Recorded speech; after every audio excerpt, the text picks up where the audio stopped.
Hello నమస్తే, welcome to reality check. Reality చెక్లో ఈరోజు మనతో పాటు జాయిన్ అవుతున్నారు జై భీమ్రావ్ భారత్ పార్టీ అధ్యక్షులు, సీనియర్ అడ్వకేట్ జడ శ్రవణ్ కుమార్ గారు. ఆంధ్రప్రదేశ్లో తాజా రాజకీయ పరిణామాలపైన శ్రవణ్ గారితో మాట్లాడదాం. శ్రవణ్ గారు నమస్తే, వెల్కమ్ టు ఇహా. గుడ్ ఈవినింగ్ అండి. సార్, ఏంటి ఆంధ్రప్రదేశ్లో పొత్తులపైన ఒక క్లారిటీ కనపడుతోంది. ఓ కూటమి, ఎన్డీఏ కూటమి వర్సెస్ జగన్మోహన్ రెడ్డి, ఇంకా యూపీఏ కూటమి పైన ఇండియా కూటమి పైన స్పష్టత రావాల్సి ఉంది. మీ ఫస్ట్ రియాక్షన్ ఏంటి భారతీయ జనతా పార్టీ, తెలుగుదేశం, జనసేన కలిసి పనిచేయడం పైన? నరసింహరావు గారు, రాజకీయ పార్టీల్లో ఏ పార్టీ అయినా ఎవరితో అయినా కలిసి పనిచేయవచ్చు. అలయన్స్ ఏ పార్టీతో ఏ పార్టీ అయినా కూడా రాజకీయంలో చేయటానికి కాన్స్టిట్యూషనల్ పరంగా బ్యారికేడ్ అయితే ఏమి లేదు, ప్లస్ మోరల్ గా కూడా చేయకపోవటానికి ఏం లేదు. రాజకీయాలు చేయాలి కాబట్టి ఏ పార్టీ ఎవరితోనైనా కలవచ్చు. అయితే కలిసే సందర్భంలో రాష్ట్ర ప్రజల యొక్క ఇంట్రెస్ట్ పారామౌంట్ గా ఉండాలి. ప్రజాస్వామ్యం అల్టిమేట్ గా సీట్లు, ఓట్లు క్యాలిక్యులేషన్ ఎంత ఇంపార్టెంటో, అట్ ది సేమ్ టైం ఒక పాలసీ డెసిషన్, లేకపోతే ప్రజల పట్ల మనం రాజకీయాలు చేయాలని వచ్చినప్పుడు ప్రజలకి సంబంధించి ఒక ఓతు తీసుకోవాలి. మనం ఎంత దిగజారుడికైనా దిగజారిపోయి ఎలాంటి రాజకీయాలైనా చేయాలి అంటే ప్రాబబ్లీ కాన్స్టిట్యూషన్ లో కానీ లేకపోతే లీగల్ గా కానీ బ్యారికేడ్ లేకపోవచ్చు. కానీ మనం పాలిటిక్స్ లో ఉన్నాము అంటే అర్థం ఏంటంటే ప్రజలకి ఒక సేవ చేయడానికి, ప్రజలకి ఒక మంచి పరిపాలన అందించడానికి ఉన్నామని అర్థం. సో పరిపాలన అందించే విషయంలో కొన్ని మోరల్స్, కొన్ని ఎథిక్స్ ఉంటాయి. ఆ ఎథిక్స్ ని కాదని రాజకీయ పార్టీలు పొత్తు పెట్టుకుంటున్నప్పుడే మీలాంటి వాళ్ళు, నాలాంటి వాళ్ళు దాన్ని ప్రశ్నించాల్సిన పరిస్థితి వస్తుంది. తెలుగుదేశం పార్టీ జనసేనతో కలిసి పోటీ చేయాలి అనుకోవటం, లేకపోతే భారతీయ జనతా పార్టీతో కలిసి పోటీ చేయాలనుకోవటం తప్ప నేనైతే అనుకోవటంలా. కానీ భారతీయ జనతా పార్టీతో కలిసి పోటీ చేసినప్పుడు మీరు ఈ రాష్ట్రానికి ఏం చేశారో చెప్పిన తర్వాత మరలా ఈ రోజు ప్రజల కోసం పొత్తు పెట్టుకోండి. 2014లో పవన్ కళ్యాణ్, తెలుగుదేశం యాజ్ వెల్ భారతీయ జనతా పార్టీ పొత్తులో ఉంది. 2014 సంవత్సరంలో ముఖ్యమంత్రిగా చంద్రబాబు నాయుడు గారు ఉన్నారు. 2014 సంవత్సరంలో పవన్ కళ్యాణ్ పోటీ చేయకపోయినా పవన్ కళ్యాణ్ గారి యొక్క ఇమేజ్ తోటి ఈ రాష్ట్రంలో తెలుగుదేశం పార్టీ, భారతీయ జనతా పార్టీ కొంత ఓట్లు, పర్సంటేజ్ ఆఫ్ ఓట్స్ కొంత గెయిన్ అయిన మాట వాస్తవం. భారతీయ జనతా పార్టీ తిరుమల వెంకన్న సాక్షిగా ఇచ్చినటువంటి ప్రత్యేక హోదా అంశం ఏమైపోయింది? భారతీయ జనతా పార్టీ అమరావతికి నీళ్లు మట్టి ఇచ్చినటువంటి ప్రధానమంత్రి మోడీ గారి చేతుల మీదుగా ప్రారంభోత్సవం చేసిన అమరావతి ఏమైపోయింది? భారతీయ జనతా పార్టీ ఈ రాష్ట్రానికి ప్రత్యేక హోదా కావచ్చు, పోలవరం నిధులు కావచ్చు, లేకపోతే వెనుకబడిన జిల్లాలకి నిధులు కావచ్చు, లేకపోతే రైల్వే జోన్ కావచ్చు, ఇట్లా కొన్ని వందల అంశాలలో ఆంధ్రప్రదేశ్ రాష్ట్ర ప్రజలకి మీకు అధికారం ఇచ్చినప్పుడు ఈ రాష్ట్రానికి దుర్మార్గంగా ఈ రాష్ట్రాన్ని నాశనం చేసి, ఈ రాష్ట్రాన్ని ఇగ్నోర్ చేసి, ఈ రాష్ట్రానికి కనీసం హక్కుగా రావాల్సినటువంటి బడ్జెట్ లో కేటాయింపులు జరగకుండా తూతు మంత్రంగా వందే మాత్రం అనే 2 రైల్స్ మొకాన పడేసి, మీ 2014 నుంచి 2023 వరకు బడ్జెట్ ప్లాన్ తీసుకోండి. ఈ రాష్ట్రానికి తప్ప మిగతా అన్ని రాష్ట్రాలకి, సిక్కిం రాష్ట్రానికి కూడా చాలా చాలా మంచి నిధులు ఇచ్చారు. ఈ రాష్ట్రానికి తప్ప. అవునా? అబ్సల్యూట్లీ. ఈ రాష్ట్రానికి తప్ప ఈవెన్ సిక్కిం రాష్ట్రానికి మీరు 2014 నుంచి బడ్జెట్ అలొకేషన్ తీసుకోండి నరసింహరావు గారు. ఏ రాష్ట్రంలో కూడా ఆంధ్రప్రదేశ్ రాష్ట్రానికి రైల్వే విషయంలో తప్ప ఏ సందర్భంలోనూ కూడా ఈ రాష్ట్రానికి న్యాయం న్యాయం చేయలే భారతీయ జనతా పార్టీ. మీరు స్టాటిస్టికల్ రిపోర్ట్స్ చెప్పమంటే నేను ఒక 1 అవర్ అదే స్టాటిస్టికల్ రిపోర్ట్స్ చెప్తా. ఇలాంటి పార్టీ అధికారంలోకి వచ్చిన తర్వాత మీరు కాంబినేషన్ లో ఉన్నటువంటి పార్టీ ఈ రాష్ట్రానికి ఏమీ చేయకుండా ఈ రోజు తగుదనమ్మా అని భారతీయ జనతా పార్టీ తోటి పొత్తులో వెంపర్లాడుతున్నారు అంటే తెలుగుదేశం పార్టీ ప్రజల కోసం పనిచేస్తుందా, తెలుగుదేశం పార్టీ ఇంటర్నల్ ఎజెండాతో పనిచేస్తుందా అని సామాన్యులు అడిగే ప్రశ్నకి ఎందుకు వెళ్ళుంటారు సార్ పొత్తుకి? మీకేమనిపిస్తోంది? What is your observation? Narasimharao గారు, నేను అబ్జర్వ్ చేసింది కరెక్టో రైటో నాకైతే తెలియదు. ఎందుకంటే రాష్ట్ర ప్రజలు దాని మీద ఒక క్లారిటీతో ఉన్నారని నేనైతే అనుకుంటున్నాను. ఎందుకంటే మాలాంటి వాళ్ళం మేము సెమీ పొలిటీషియన్స్. మేము పొలిటీషియన్స్ లాగా ఈ రోజు ఒక మాట రేపు ఒక మాట మాట్లాడు. మాకు నచ్చితే ఇదిగో ఇది కరెక్ట్ అని మొహం మీద కుండబద్దలు కొడతాం. మాకు నచ్చకపోతే ప్రజలను అడగండి, ప్రజలతోటి రాజకీయాలు చేయండి అని అంటాం. అందుకనే ప్రాబబ్లీ మేము ఈ రాజకీయాల్లో సూట్ అవుతామో లేదా అని తెలుసుకునే లోపే కాలం అంతా పూర్తయిపోతా ఉంది. నేనేమంటాను అంటే, నేను నా పర్సనల్ పర్సెప్షన్ అయితే చంద్రబాబు నాయుడు గారు అరెస్టు జరిగినప్పుడు ఆ అరెస్టు ని అత్యంత తీవ్రంగా ఖండించినటువంటి వ్యక్తుల్లో రాష్ట్రంలో నేను ఒకడు ఫస్ట్. 100%. అవును అవును. ప్రతిరోజు తెలుగుదేశం చంద్రబాబు నాయుడు గారు అరెస్టు జరిగినప్పుడు వారి అరెస్టుని ఖండిస్తూ రోజుకి 8 గంటల సేపు నేను డిబేట్ లో కూర్చునేవాడిని. ఆ 30 days 40 days అంతా కొన్ని వందల జడ్జిమెంట్లు చదివి, రిమాండ్ రిపోర్ట్లు చదివి, చంద్రబాబు నాయుడు గారు అరెస్టు చేయటం అన్యాయం, ఆధారాలు లేకుండా అరెస్ట్ చేశారని ఇప్పటికీ కూడా నేను స్టిక్ ఆన్ అయ్యి ఉన్నా వర్డ్స్ మీద.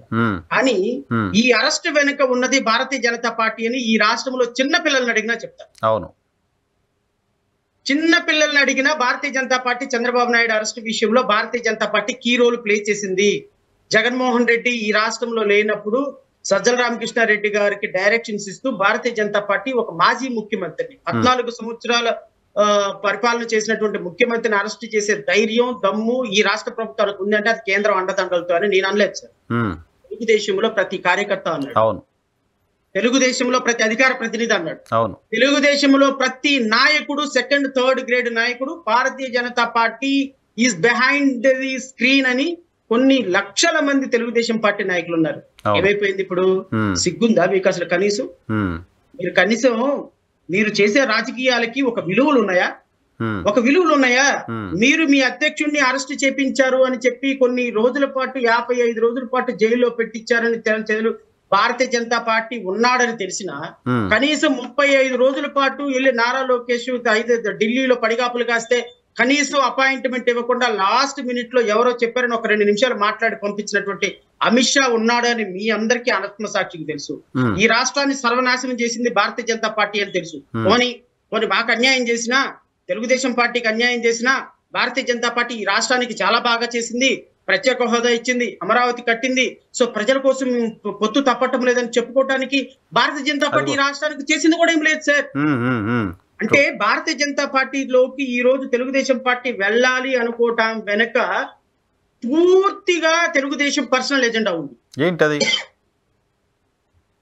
Personal agenda? ఏంటి అంటే 2024లో ఒకవేళ భారతీయ జనతా పార్టీతో కలిసి లేకపోతే భారతీయ జనతా పార్టీ కేంద్రంలో అధికారంలో వచ్చే అవకాశం ఉంది. ఎందుకంటే ఆల్టర్నేటివ్ వాళ్ళు ఇండియా కూటమి లేదు కాబట్టి, ఇండియా కూటమి వీక్ గా ఉంది కాబట్టి ఖచ్చితంగా భారతీయ జనతా పార్టీ మాత్రమే 2024లో కేంద్రంలో అధికారంలోకి వస్తుంది. సో కేంద్రంలో అధికారంలోకి వచ్చినప్పుడు ఈ రోజు జగన్మోహన్ రెడ్డి గారు మళ్ళా ముఖ్యమంత్రి అయితే ఈ రాష్ట్రానికి జగన్మోహన్ రెడ్డి గారు పెట్టినటువంటి కేసులన్నీ కూడా చంద్రబాబు నాయుడు గారి కేసుల్లో జగన్మోహన్ రెడ్డి గారి పెట్టిన కేసులన్నీ కూడా గవర్నర్ పర్మిషన్ చాలా కీలకం కాబోతుంది. 17A చాలా కీలకం కాబోతుంది. 17A కింద పర్మిషన్ రావాలి, ప్రాసిక్యూషన్ పర్మిషన్ కావాలి అంటే ఈ రోజున భారతీయ జనతా పార్టీ క్లచెస్ లో పనిచేసే గవర్నర్ వ్యవస్థ, కేంద్ర ప్రభుత్వం అండదండలు చాలా అవసరం. ఈవెన్ చంద్రబాబు నాయుడు గారు ప్రతిపక్ష నాయకుడుగా ఉన్నా, నారా లోకేష్ ప్రతిపక్ష నాయకుడుగా ఉన్నా, వాళ్ళు 40-50 సీట్లతోటి అధికారం కోల్పోయినా, లేకపోతే జగన్మోహన్ రెడ్డి ముఖ్యమంత్రి అయినా, కేంద్ర ప్రభుత్వంలో భారతీయ జనతా పార్టీ ఉన్న కారణంగా వీళ్ళ మిత్రపక్షం మీద రేపొద్దున ప్రాసిక్యూషన్ పర్మిషన్ ఇచ్చే అవకాశం లేదు. అంటే ఫర్దర్ గా అరెస్టుల నుంచి తప్పించుకోవడం కోసం వెళ్ళిన అలయన్స్ గా చూడాలా? అంతకు మించి ఇంకా నేను ఇంకా వేరే ఇంటర్ప్రిటేషన్. ఓటింగ్ కూడా లేదు నిజంగానే మీరు అన్నట్టు 1% ఓటింగ్ కూడా లేని పార్టీ కోసం 0.6% ఓటింగ్ ఉంది భారతీయ జనతా పార్టీ. ఈ రాష్ట్రానికి ఏమైనా అద్భుతంగా పనిచేశారంటే అద్భుతంగా పనిచేసిన చరిత్ర కూడా లేదు. ఇందిరమ్మ కాంగ్రెస్ లాగా గత సంవత్సరాల్లో పేద ప్రజలకి, ఎస్సీలకి, ఎస్టీలకి అద్భుతమైన పని చేసింది. వీళ్ళకి ఒక లెగసీ ఉంది, వీళ్ళకి ఒక హిస్టరీ ఉంది అంటామా? అది లేదు. సో వీళ్ళకి ఏమైనా అద్భుతమైన ఓటు శాతం ఉందా? అది లేదు. పోనీ వీళ్ళు ఏమన్నా రేపొద్దున మనకేమన్నా గెలిస్తే ఆంధ్రప్రదేశ్ రాష్ట్రానికి గత 2014 నుంచి అద్భుతంగా చేశారు? అది లేదు. మరి ఎందుకు పడిగాపులు కాస్తుంది తెలుగుదేశం పార్టీ అంటే రేపొద్దున జగన్మోహన్ రెడ్డి అధికారంలోకి వచ్చిన చంద్రబాబు నాయుడు గారు నారా లోకేష్ మీద కేసుల్ని అవాయిడ్ చేసుకోవటం కోసం బీజేపీని ప్రసన్నం చేసుకోవాలనేది ఒక personal agenda. Number 2 very important. ఒకవేళ తెలుగుదేశం పార్టీ అధికారంలోకి వస్తే జగన్మోహన్ రెడ్డి మీద, జగన్మోహన్ రెడ్డి మంత్రుల మీద, ఎమ్మెల్యేల మీద, IAS IPS మీద 17A ప్రాసిక్యూషన్ లాంచ్ చేయాలి అంటే కేంద్ర ప్రభుత్వంలో గవర్నర్ వ్యవస్థకి పరిమితి ప్రతి దాంట్లో అవసరం. ఓకే ఓకే బికాస్ 2019 తర్వాత జరిగిన రిజిమ్ లో 2017 లో వచ్చినటువంటి 18 లో వచ్చినటువంటి amendment doesn't play any role. So ఏ ఇష్యూ అయినా 2019 తర్వాత పడింది కాబట్టి 2018 తర్వాత ప్రతి అంశానికి ప్రాసిక్యూషన్ పర్మిషన్ గవర్నర్ దగ్గర నుంచి అవసరం కాబట్టి రేపు ఈవెన్ ఎఫ్ఐఆర్ కట్టాలన్నా గవర్నర్ పర్మిషన్ చాలా ఇంపార్టెంట్. ఓకే. సో జగన్మోహన్ రెడ్డిని రేపు జైలుకి పంపించాలి, సజ్జల రామకృష్ణారెడ్డి జైలుకి పంపించాలి, సంజయ్ ని జైలుకి పంపించాలి, పివి సునీల్ కుమార్ ని జైలుకి పంపించాలి, లేకపోతే ఈ రాష్ట్రంలో సహకరించినటువంటి ప్రతి ఒక్క ఐపీఎస్ ఆఫీసర్ ని, మినిస్టర్ ని, రోజాని, లేకపోతే Kodali Nani, what ever it is, ఎవరెవరైతే తెలుగుదేశం పార్టీకి వ్యతిరేకంగా మాట్లాడారో ఎమ్మెల్యేలు ఉన్నారో వాళ్ళందరినీ జైలుకి పంపించాలంటే ప్రతి ఒక్కళ్ళ మీద ప్రాసిక్యూషన్ పర్మిషన్ 17 గవర్నర్ ఇచ్చి తీరాలి. గవర్నర్ వ్యవస్థ కేంద్ర ప్రభుత్వం ఏం చెబితే అది చేస్తుంది కాబట్టి ఈవెన్ రేపొద్దున వీళ్ళు ముఖ్యమంత్రి అయినా జగన్మోహన్ రెడ్డి మీద రివెంజ్ పాలిటిక్స్ చేయాలి అంటే ఖచ్చితంగా భారతీయ జనతా పార్టీతో కలిసి ఉండాలి. సో నాకున్న అవగాహన ప్రకారం వీళ్ళు ప్రతిపక్షంలో ఉన్న పాలక పక్షంలో ఉన్న కేసెస్ చుట్టూ రివెంజ్ పాలిటిక్స్ చుట్టూ తిరుగుతున్న ఈ రాష్ట్రంలో భారతీయ జనతా పార్టీతో కలిసి ఉంటే మన కార్యాలన్నీ సక్రమంగా అవుతాయని తప్ప వాళ్ళు ఏదో నిధులు ఇస్తారని కాదు, వాళ్ళు ఏదో అప్పులు ఇస్తారని కాదు, వాళ్ళు ఈ రాష్ట్రానికి పెద్ద ఎరగబడి ఈ రాష్ట్రాన్ని డెవలప్ చేస్తారని కాదు. ఆంధ్రప్రదేశ్ రాష్ట్ర ప్రజల ప్రయోజనాలు అనే అసలు ఆ ఓడే లేదు. ఇంకా రాష్ట్ర ప్రజల ప్రయోజనాలు ఎక్కడున్నాయి చెప్పమంటున్నా. 2014 నుంచి రాష్ట్ర ప్రజల ప్రయోజనాలు ఏ సందర్భంలో కాపాడారు? 2018లో మీరు బయటకు రావడానికి కారణం ఏంటి? 2018 నుంచి భారతీయ జనతా పార్టీ కొత్తగా భారతీయ జనతా పార్టీ యొక్క ఆలోచన విధానం ఈ రాష్ట్రం పట్ల మారిన విధానం ఏముందా? 2018 మీరు విభేదించిన రోజు దగ్గర నుంచి ఈ రోజు వరకు భారతీయ జనతా పార్టీలో వచ్చిన మార్పులు ఏంటి సార్? అదే కదా, కొత్తగా ఏం లేదు సార్. 2018లో భారతీయ జనతా పార్టీతో విభేదించింది తెలుగుదేశం పార్టీ. కానీ 2019 నుంచి 2024 వరకు మీరు అద్భుతంగా జగన్మోహన్ రెడ్డికి సహకరించి ఈ రాష్ట్రాన్ని బాగా చేశారు. సో ఈ రాష్ట్రం పట్ల మీకున్నటువంటి ప్రేమని మేము చూసి చెలించిపోయి మీలో వచ్చిన మార్పుకి మేము మీ ముందు సాగిల పడుతున్నాం అని చెప్పడానికి బాబు కొడుకులు ఇద్దరికి ఏమైనా అవకాశం అది కూడా లేదు కదా. లేకపోయిగా ఏమంటానంటే నేను as a being political party president గా నరసింహరావు గారు నేనేమంటాను అంటే నేను వారు పొత్తు పెట్టుకోవటాన్ని నేను తప్పు పట్టడం లేదు. ఎవరితో అయినా తప్పు. వైఎస్ఆర్ కాంగ్రెస్ పార్టీ దత్తపుత్రుడని పవన్ కళ్యాణ్ ని లేకపోతే ఇంకోటని అంటున్నారు. నేను దాన్ని తప్పు పడతా. ఎందుకంటే ఒక రాజకీయ పార్టీ ఇంకో రాజకీయ పార్టీతో పొత్తు పెట్టుకుంటుంది. Who are you? కానీ ఈ రాష్ట్రానికి అధికారం ఉన్నప్పుడు పొత్తు పెట్టుకున్నప్పుడు ఏం చేశారో చెప్పాల్సిన బాధ్యత వాళ్ళ మీద ఉంది అంటాను. అంతే కదా. వాళ్ళు అధికారంలో పంచుకోకపోతే నేను అడిగే హక్కు నాకు లేదు సార్. వీళ్ళు అధికారం పంచుకున్నారు. ఒకప్పుడు 5 సంవత్సరాలు అధికారం పంచుకొని అధికారాన్ని పంచుకొని ఈ రాష్ట్ర ప్రజలు 5 సంవత్సరాలు అధికారాన్ని పంచుకొని చేశారు. ఇలాంటి అధికారం పంచుకున్న వీళ్ళు ఈ రాష్ట్ర ప్రజలకు ఏం చేశారో చెప్పకుండా మళ్ళీ అధికారాన్ని ఎట్లా అడుగుతారు? భారతీయ జనతా పార్టీ ఈ రాష్ట్రానికి చేసిన మోసాన్ని ప్రజలకు ఎలా మభ్యపుచ్చుతారు? అంటే మీ పర్సనల్ ఎజెండాలతోటి భారతీయ జనతా పార్టీ ఉంటే చాలు, మీ పొలిటికల్ ఎజెండా తోటి భారతీయ జనతా పార్టీ ఉంటే చాలు. ఈ రాష్ట్రానికి ఏం చేశారో అవసరం లేదు, దళిత బిడ్డల సంస్కృతి అవసరం లేదు, రాజ్యాంగాన్ని ఏమారుస్తామన్న అవకాశం లేదు. ఈ రాష్ట్రంలో సెక్యులర్ కంట్రీలకి మద్దతుతో పార్టీగా పనిచేస్తున్న భారతీయ జనతా పార్టీ వల్ల ఎస్సీలకి, ఎస్టీలకి, క్రిస్టియన్లకి, ముస్లింలకి రేపొద్దున అన్యాయం జరగబోతుంది. రేపొద్దున వీళ్ళ సంస్కృతి, వీళ్ళ భవిష్యత్తు తరాలకు మనం ఏం చేయబోతున్నాం, భారతీయ జనతా పార్టీ ఎలా వీళ్ళని వివక్ష చూపించబోతుంది అనేది అవసరం లేదు. Political power ultimately you want your personal agenda to be uphold. So therefore అసలు అనైతికమైన చర్య, అప్రజాస్వామిక చర్య తెలుగుదేశం పార్టీ, జనసేన ఈ రాష్ట్ర ప్రజల 5.5 కోట్ల మంది ఆంధ్రుల యొక్క ఆత్మగౌరవాన్ని ఢిల్లీ వీధుల ముందు తాకట్టు పెట్టేటువంటి చర్య అని మాత్రం నేను అభిప్రాయపడుతున్నాను. బీజేపీ ఎందుకు వచ్చి ఉంటుంది సార్? బీజేపీ జగన్మోహన్ రెడ్డి గారితో చాలా బాగుంది, చాలా కార్డియల్ రిలేషన్లో ఉన్నారు. చంద్రబాబు నాయుడు గారి అరెస్ట్ కూడా రాష్ట్ర కేంద్ర ప్రభుత్వాలు సహకరించుకున్నాయని చెప్తున్న క్రమంలో సడన్ గా మళ్ళీ బీజేపీ ఎందుకు తెలుగుదేశం పార్టీతో వెళ్ళడానికి ముందుకు వచ్చింది అనుకుంటున్నారు? సార్ నాకు తెలిసి భారతీయ జనతా పార్టీ పొలిటికల్ గా చాలా మెచ్యూరిటీ ఉన్నటువంటి పార్టీ. కాంగ్రెస్ పార్టీ లాగా ఎమోషన్స్కి వెళ్ళే పార్టీ కాదు. లేకపోతే తెలంగాణ ఇచ్చి అక్కడ చచ్చిపోయింది, ఇక్కడ చచ్చిపోయింది. రేవంత్ రెడ్డి పుణ్యమా అని బతికింది కానీ, లేకపోతే ఒక పొలిటికల్ డెసిషన్ తీసుకున్న తర్వాత ఒక రాష్ట్రంలో అంతరించిపోద్ది ఆ పార్టీ ఎక్కడైనా. అలాంటి సూసైడల్ డెసిషన్ తీసుకోవడంలో కాంగ్రెస్ పార్టీకి మించిన పార్టీ లేదు. అంటే భారతీయ జనతా పార్టీ ఒక పొలిటికల్ గా ఒక మెచ్యూరిటీ ఉన్నటువంటి పార్టీ. వాళ్ళకి 100 వాళ్ళకి 1,00,000 మంది చచ్చిపోయినా అక్కడ వాళ్ళ ఎజెండా వాళ్ళ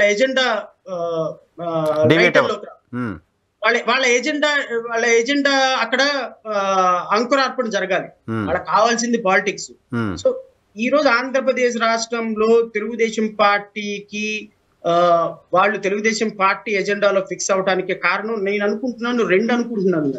ప్రాబబ్లీ నేను అనుకునేటువంటి రెండిట్లో కరెక్టో కాదో నాకైతే తెలియదు. కానీ ఒకటేంటి అంటే భారతీయ జనతా పార్టీ ఈ రాష్ట్రంలో ఆంధ్రప్రదేశ్ రాష్ట్రంలో చాలా ప్రధానమైన పాత్ర పోషించాలి అనుకుంటుంది. Not only Andhra Pradesh, Telangana, Tamil Nadu, Kerala, Andhra Pradesh, Karnataka. So southern states లో భారతీయ జనతా పార్టీ యొక్క ప్రాబల్యం పెంచుకోవాలని చూస్తుంది. ఎందుకు అంటే నార్థన్ స్టేట్స్ లో చాలా సీరియస్ గా డౌన్ ఫాల్ అవుతుంది పార్టీ.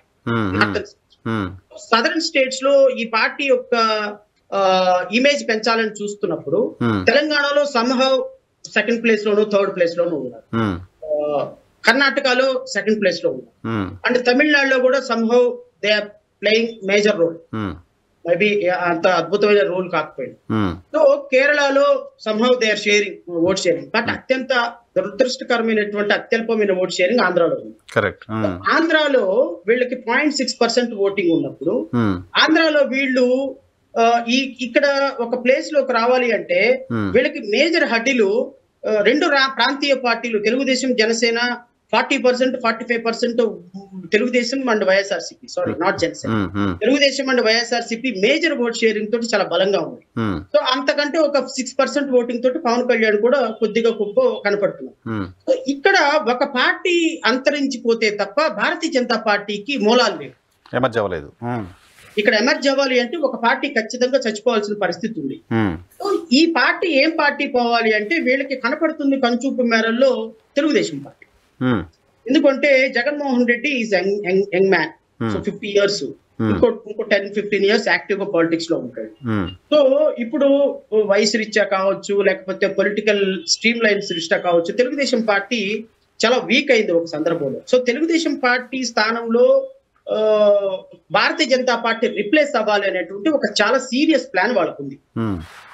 ఈ సీరియస్ ప్లాన్ ఇంప్లిమెంట్ చేసే భాగంగా 2 అంశాలు. ఒకటి, మన పురాణాల్లో చూస్తుంటాం కదా, మన పాండవుల దగ్గరికి కౌరవుల దగ్గరికి శకుని కౌరవుల దగ్గరికి వెళ్ళి వాళ్ళ దగ్గరే ఉండి వాళ్ళ సామ్రాజ్యాన్ని ఎలా అయితే అంతరింపు చేస్తాడు శకుని, తెలుగుదేశం పార్టీతో అలయన్స్ లో ఉండి తెలుగుదేశం పార్టీని అంతరింపజేయాలి అనేది భారతీయ జనతా పార్టీ కుట్ర.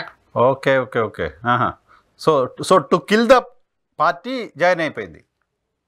అంతే కదా. ఇప్పుడు శత్రువు దూరంగా ఉండటం కంటే శత్రువు మనతోనే ఉన్నాడు అనుకోండి, చంపేయటం ఈజీ కదా. చూడండి, మీరు సర్వేలన్నీ చూడండి, కొద్ది గొప్ప ఎడ్జ్ ఉన్నది జనసేన, పవన్ కళ్యాణ్, తెలుగుదేశంకి ఎడ్జ్ ఉన్నది.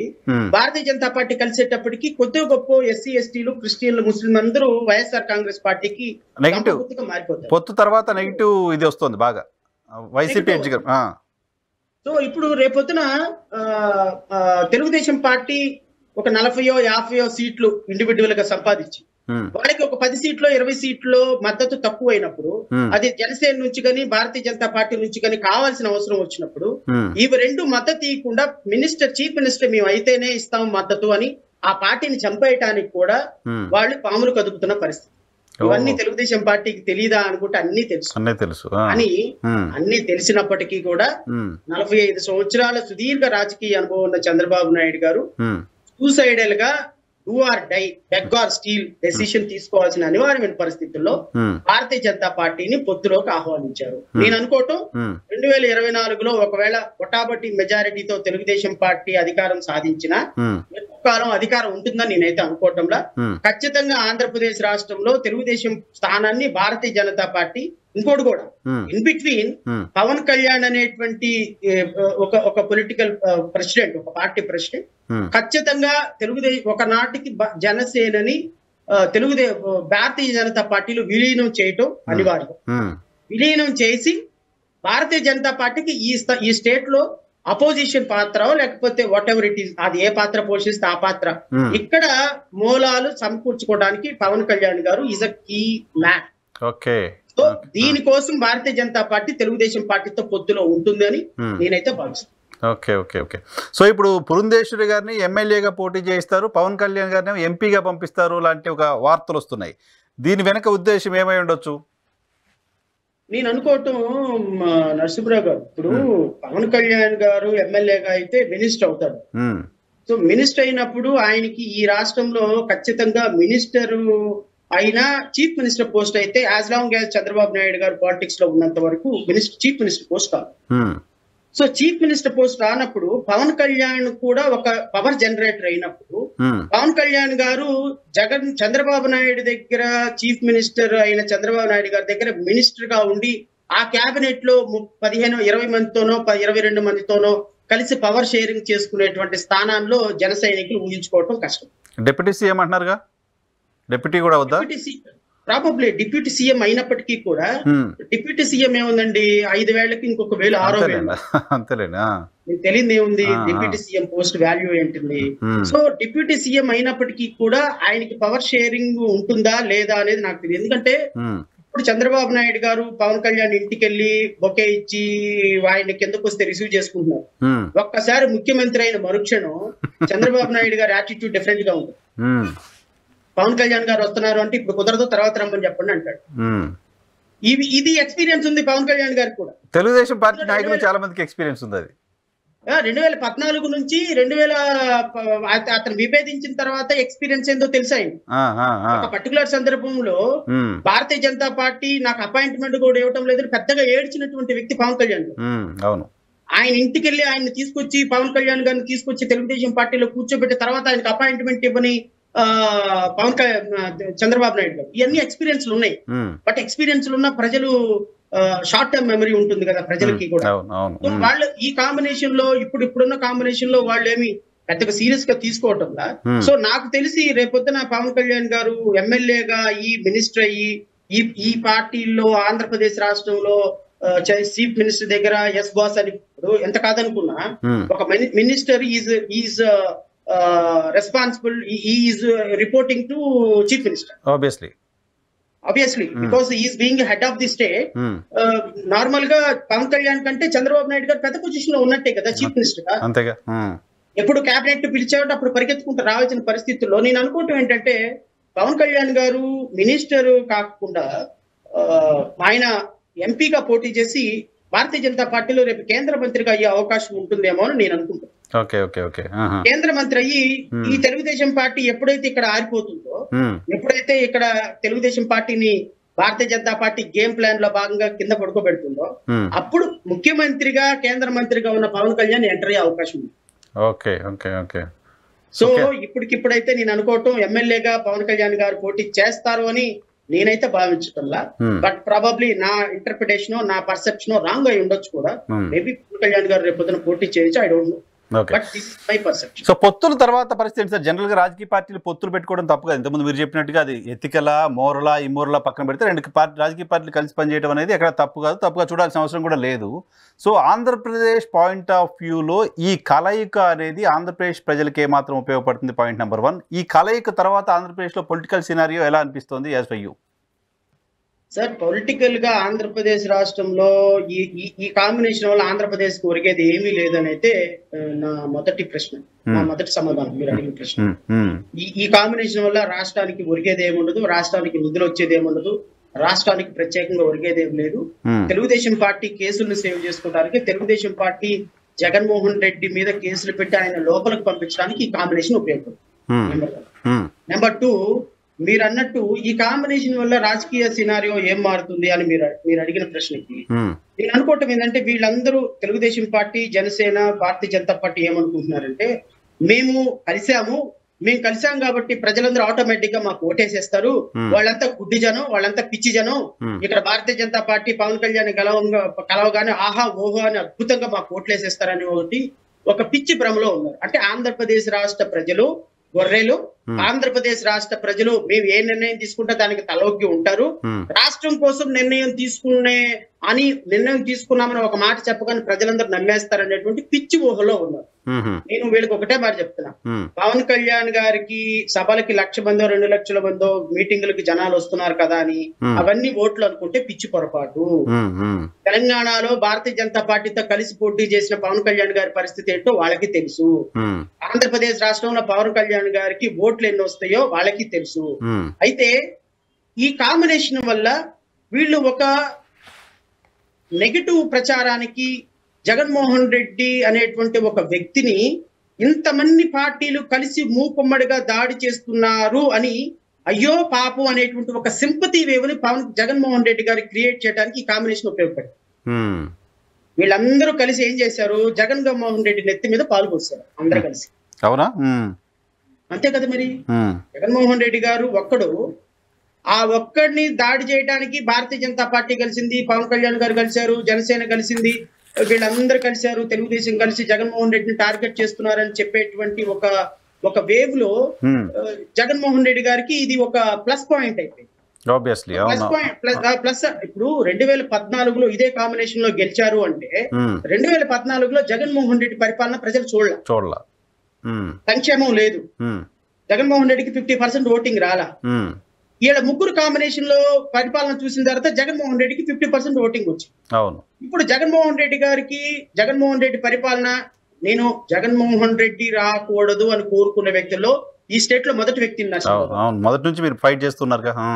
నేను జగన్మోహన్ రెడ్డి గారు రాకూడదు అని కోరుకున్న వ్యక్తిలో నేను ఫస్ట్ పర్సన్. కానీ ఈ దుర్మార్గుల రాజకీయాల వల్ల, ఈ దుర్మార్గులు ఆడేటువంటి సికండి ఆటల వల్ల, ఈ రాజకీయ పార్టీలు ప్రజలను మోసం చేసే విధానం వల్ల, ఈ రాజకీయ పార్టీలు తీసుకున్న అనాలోచిత నిర్ణయాల వల్ల ఈ రోజు జగన్మోహన్ రెడ్డి గారి మీద మేము 5 సంవత్సరాల నుంచి చేసిన పోరాటం అంతా గాల్లో కలిసిపోయే పరిస్థితి వచ్చింది. మా మాటలన్నీ గాల్లో కలిసిపోయే పరిస్థితి వచ్చింది. మా పోరాటానికి విలువ లేకుండా పోయింది.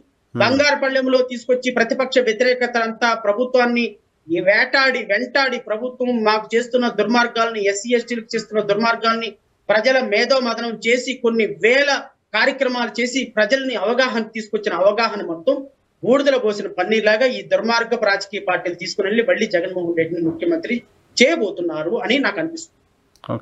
సో ఈ కాంబినేషన్ వల్ల జగన్మోహన్ రెడ్డి గారికి 100% అడ్వాంటేజ్ వస్తుంది. ఆయన గత 2 నెలలు 3 నెలల క్రితం నుంచి ఎంత పర్సంటేజ్ ఆఫ్ ఓట్లు, ఎన్ని ఎమ్మెల్యే సీట్లు నాకు తెలియదు కానీ 25 seats he gained for the last 2 months. Last 2 నెలల్లో because of these bloody politics 25 seats అదనంగా ఆయన రాష్ట్ర ప్రజల దగ్గర నుంచి ఆయన మళ్ళీ కొనుక్కున్నాడు జగన్మోహన్ రెడ్డి. సో 2 నెలల క్రితం 80 సీట్లు అయితే ఇప్పుడు 105 సీట్లు, 2 నెలల క్రితం 105 సీట్లు అయితే ఇప్పుడు 140 సీట్లు, 2 నెలల క్రితం 60 సీట్లు అయితే ఇప్పుడు 85 సీట్లు, అంటే 25 సీట్లు ప్లస్ పాయింట్ ఈ కాంబినేషన్ వల్ల వచ్చింది అని అయితే నా అండర్స్టాండ్. ఇప్పుడు ఈ సీట్ల సర్దుబాటుకు సంబంధించిన అంశం కూడా అధికార పార్టీకి అడ్వాంటేజ్గా మారుతుందా అనిపిస్తుంది. 24 సీట్లు, 30 సీట్లు భారతీయ జనతా పార్టీ సీట్లు, ఈ పంపకాలు, సీట్ల కేటాయింపులు, వీటిలో కూడా స్పష్టత కనపడట్లేదు కూటమి వైపు నుంచి. కరెక్టే మీరు అన్నది కరెక్టే. నేను దాన్ని డినై చేయను. 24 సీట్లు పవన్ కళ్యాణ్ గారు తీసుకోవటంలో నేను తప్పు పట్టడం, ఎందుకంటే పవన్ కళ్యాణ్ ది చాలా వైస్ మూవ్. ఈ 24 సీట్లు యాక్సెప్ట్ చేయటం అనేది చాలా వైస్ మూవ్. నేను ఖచ్చితంగా నేను అప్రిషియేట్ చేస్తా ఈ అంశంలో. ఎందుకంటే పవన్ కళ్యాణ్ గారు ఆయన స్థాయి, ఆయన ఓట్ శాతం, ఆయన ఉన్న ప్రజల్లో ఉన్న పలుకుబడి ఎంతవరకు తెలుసుకొని దానికి కన్ఫైన్ అయ్యి ఓట్లు తీసుకోవటం వల్ల ఆయనకు ఒక ప్రాతినిధ్యం వహిస్తుంది రేపు పొద్దున అసెంబ్లీ. ఈ 25 సీట్లో కనీసం 10 సీట్లు 15 సీట్లు గెలిచినా పార్టీ బతుకుద్ది. అసెంబ్లీలోకి వెళ్ళిన తర్వాత పార్టీ రికార్డ్స్ లోకి వెళ్ళిపోతుంది. అంతేగాని మీరు అభిమానులు సీఎం మరిచినంత మాత్రాన రికార్డ్స్ లోకి వెళ్ళదు కదా నరసింహరావు. సో పార్టీని బతికించుకోవడానికి ఆయన తీసుకున్నటువంటి నిర్ణయాన్ని నేను పూర్తిగా స్వాగతిస్తున్నాను. అయితే వీళ్ళు తీసుకున్నారు కానీ నిర్ణయం వీళ్ళ అతి తెలివితేటల వల్ల, వీళ్ళ యొక్క ఓవర్ కాన్ఫిడెన్స్ వల్ల ఇప్పుడు తెలుగుదేశం, ఇప్పుడు మీరు ఒక ప్రశ్న అడిగారు నన్ను, పవన్ కళ్యాణ్ గారు ఎక్కడి నుంచి పోటీ చేస్తారు. నాకు తెలిసి సీనియర్ జర్నలిస్టు ఢిల్లీలో చీమ చిట్టుకుమన్న నరసింహరావు గారికి మొదటిసారి తెలిసిపోద్ది. రాష్ట్రంలో వైసీపీ వార్ రూమ్ లో ఏం జరిగింది, తెలుగుదేశం వార్ రూమ్ లో ఏం జరిగిందో కూడా తెలుసుకోగలిగినటువంటి most intelligent senior journalist Narasimharao గారికి పవన్ కళ్యాణ్ ఎంపీగా పోటీ చేస్తాడు, ఎమ్మెల్యేగా పోటీ చేస్తాడు తెలియకపోతే మాలాంటి నిర్భయకులకి, మాలాంటి అబాయకులకి, సామాన్యమైన ఓటర్కి ఎట్లా తెలుస్తుంది సార్? అసలు నాకు పవన్ కళ్యాణ్ గారికి కూడా తెలుసా లేదని డౌట్. వాళ్ళకి కూడా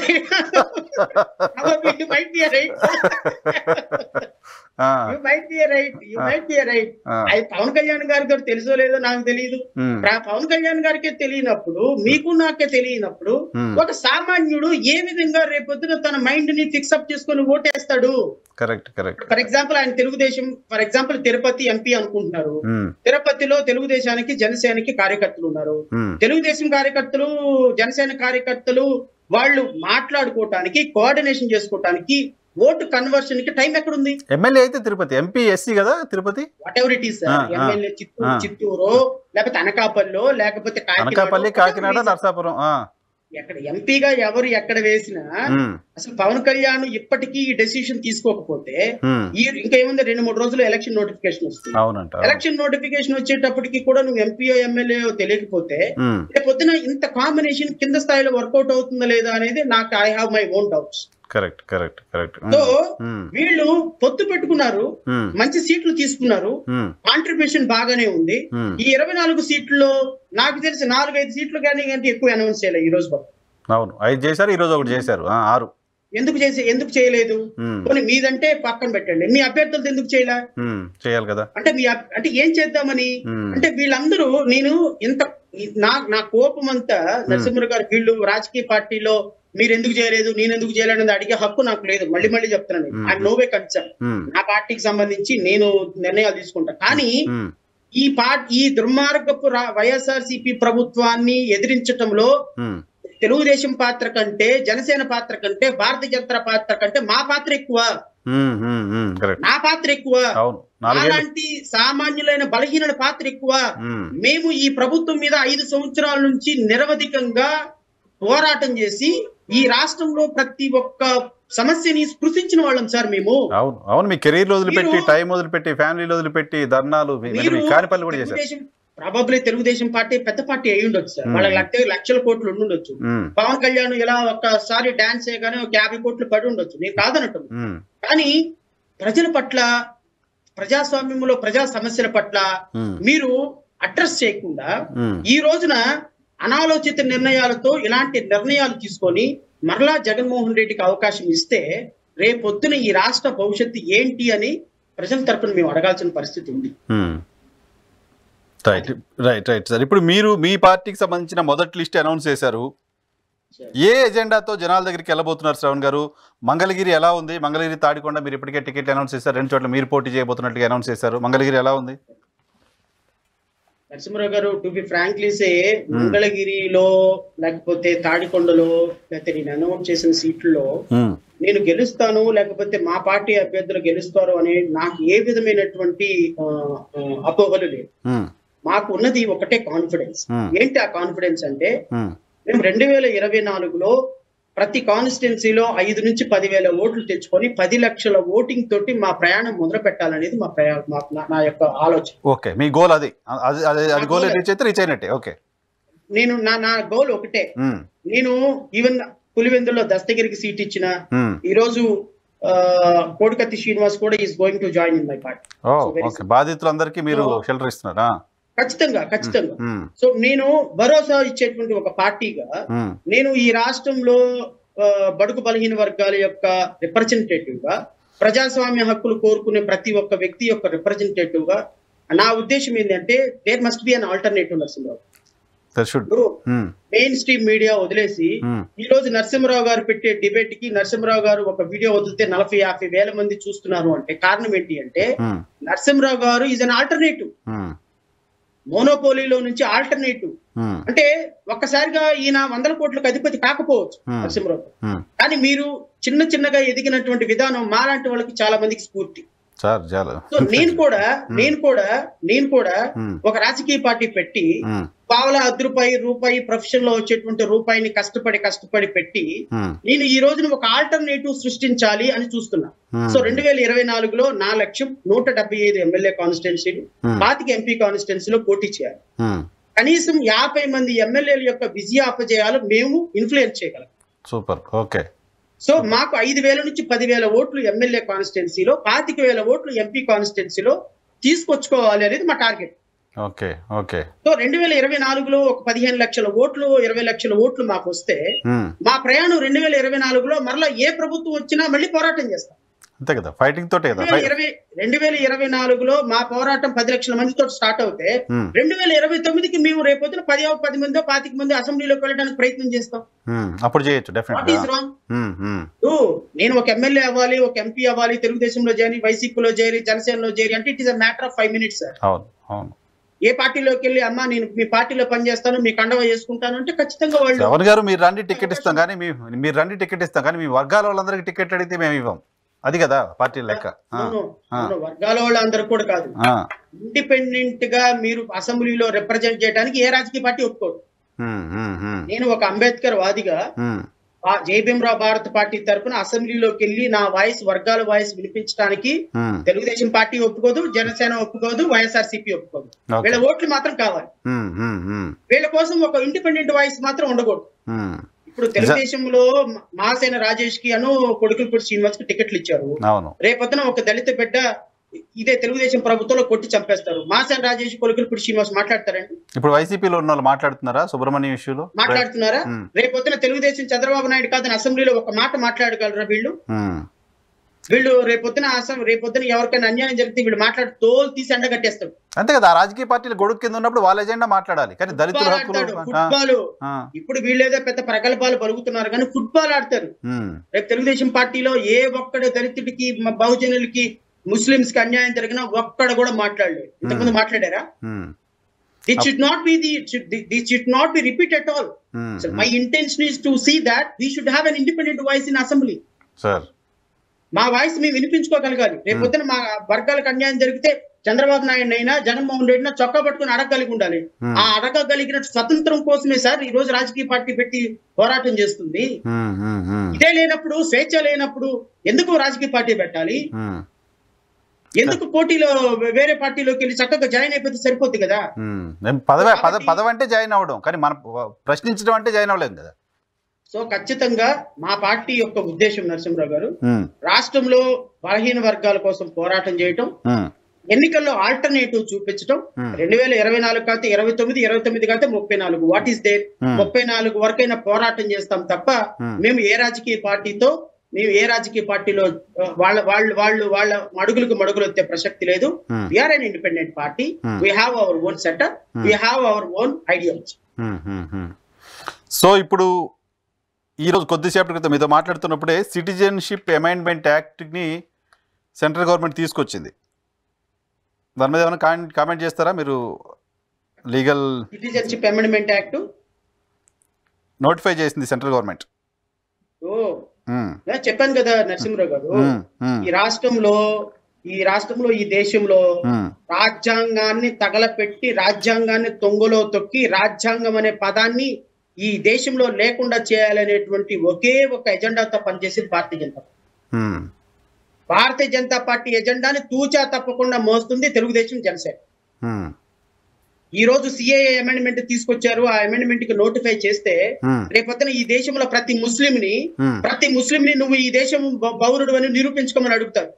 దానికి పవన్ కళ్యాణ్ ఏం సమాధానం చెప్తాడు? చంద్రబాబు నాయుడు ఏం సమాధానం చెప్తాడు? పురంధేశ్వరి ఏం సమాధానం చెప్తుంది సార్?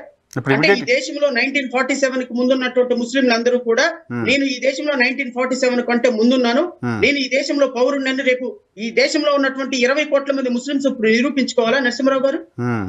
76 సంవత్సరాల తర్వాత 76 సంవత్సరాల తర్వాత ఈ దేశంలో నేను ముస్లింని, నేను ఈ దేశ పౌరుడిని నేను నిరూపించుకోవాలా? బంగ్లాదేశ్ నుంచి రాలేదు, పాకిస్తాన్ నుంచి నేను రాలేదు, ఈ దేశంలో పుట్టి పెరిగానని. Is this the kind of administration that going on? ఈ దేశంలో రాజ్యాంగాన్ని తొంగలో తొక్కాలని పనిచేసే మతతత్వ party Bharatiya Janata Party. I'm very sorry, నాకు చాలా కోపం వస్తుంది మీరు ఇప్పుడు నాకు ఈ మాట చెప్పేటప్పటికి. అవును సార్, జస్ట్ నోటిఫై చేసింది, వాస్తవ రూపంలోకి వచ్చింది. ఈ నోటిఫికేషన్ వల్ల వీళ్ళ ఉద్దేశం ఏంటో తెలుసా? రేపు 2024 సార్వత్రిక ఎన్నికల్లో ఈ నోటిఫికేషన్ నే ప్రధానాస్త్రంగా చేసుకుని రేపు రాజకీయాలు చేయాలి. బెంగళూరులో హిజాబ్ ఎలాగైతే వచ్చిందో, కేరళలో ఎలాగైతే వచ్చిందో, ఇప్పుడు ఈ రోజున శవాలను తవ్వుతామని చెప్పి తెలంగాణలో ఎలా అయితే అన్నారో, ఈ రోజు ఆంధ్రప్రదేశ్ లో భారతదేశం మొత్తంలో ఇప్పుడు ఈ నోటిఫై చేసి ముస్లింస్ కి హిందువులకి మధ్య గొడవ పెట్టాలి, ముస్లింస్ ఈ దేశం నుంచి పారిపోమనాలి, ముస్లింస్ యొక్క భద్రత గురించి వాళ్ళు భయపడాలి, ధర్నాలు రాస్తారోకలు చేయాలి.